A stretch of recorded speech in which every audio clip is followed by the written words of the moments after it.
So today, we're diving deep into the often unseen dynamics that really shape relationships that have been marked by trauma. We're going to go beyond just the surface-level psychology and look at the unconscious, daily, almost rituals that define these roles. Rituals of control, of energy, and ultimately, of survival.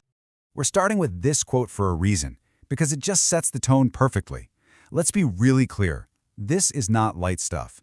We are stepping into a space that is both sacred, it touches the deepest parts of who we are, and at the same time, it's brutal, forcing us to confront some profound pain. So our approach here has to be one of absolute clarity and respect. All right, here's our roadmap for this journey. First, we'll define the territory we're in. Then, we'll compare the two wounded psyches side by side. From there, we'll unpack the energetic loop that binds them together, explore how to actually break that pattern, and we'll finish up with some really powerful points for self-reflection. Okay, let's dive right into Section 1. We're starting by defining the battlefield itself. And it's so important to understand that this isn't just about what's going on in someone's head. We are talking about deeply ingrained, almost ritualistic behaviors that are born directly from trauma. And this is a really critical distinction to make. These behaviors, they're not always conscious choices. A lot of the time, they're reflexes. They're like these patterns repeated day after day, all for the sake of survival or control or just getting through. And eventually, they become a core part of a person's unconscious identity. So what's the purpose here? It's really important. This isn't about pointing fingers or creating simple villains and victims. The goal is illumination. It's about understanding these dynamics so we can see, with clear eyes, where healing is actually possible, and also to recognize when that destructive spiritual war is still raging. All right, in Section 2, we're going to put these two wounded psyches right next to each other. We're really going to focus on where they came from, their core programming, and the deep-seated fears that are driving everything they do. Just look at the contrast in these core fears. It's so stark. On one hand, the abuser is terrified of being exposed, of losing their grip, and maybe the biggest fear of all, of becoming the very person who wounded them in the first place. And on the other side, the abused person fears being abandoned, they avoid conflict at all cost, and they absolutely dread being dismissed as dramatic or broken. These fears are the engines driving all their behaviors. So if we look a little closer at the abuser's psyche, you start to see this tragic logic. You're often looking at someone who, as a child, was punished for being vulnerable, for being weak, so they learned to survive by becoming the punisher themselves. Love felt unsafe, so control became its substitute.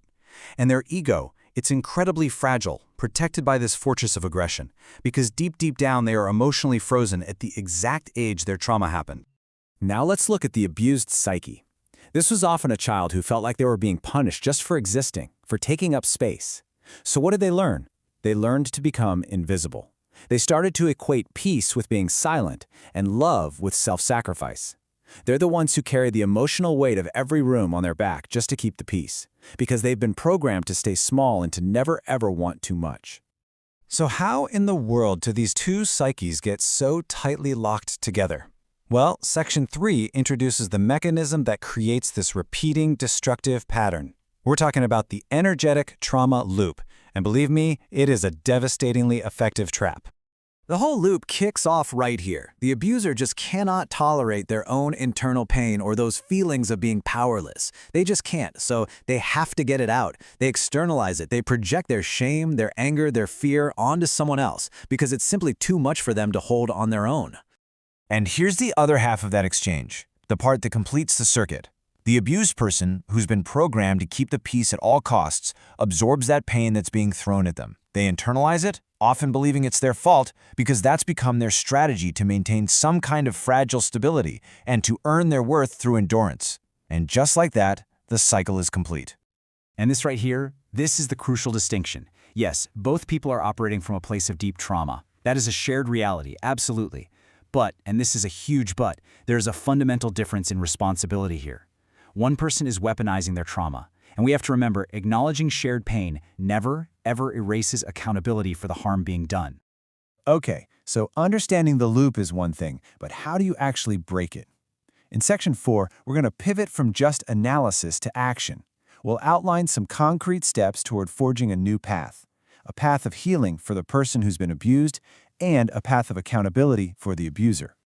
For the person who has been abused, the path forward is all about reclamation. It starts with treating your no as sacred, as a non-negotiable boundary. It means learning that real love doesn't require you to tolerate disrespect. It's a conscious choice to stop making yourself smaller just to accommodate someone else's fragile ego. And maybe most deeply, it's about rewriting that internal story that tells you that you somehow deserve the pain you endured. Now, for an abuser who is genuinely, and I mean genuinely, willing to change, the path is one of radical accountability. It requires them to stop blaming everyone else and finally confront their own fear. It demands they do the hard, painful work of grieving, of mourning the person they were before their wound came to define them. It means offering a true apology, one that doesn't demand forgiveness in return. And fundamentally, it's about the difficult journey of learning how to feel their own emotions without making them someone else's problem. And that brings us to our final section, reflection for rebirth. This is where the focus shifts inward. The goal isn't just to understand these dynamics in other people, but to use this whole framework as a kind of mirror for our own introspection. This metaphor, it just perfectly summarizes the core difference. The abuser builds walls and calls them boundaries. The abused builds bridges and calls them apologies. Let that sink in for a second. See, true healing isn't about just swapping strategies. It's about a complete rebirth into a whole new way of relating to yourself and to others. And this right here, this is the promise.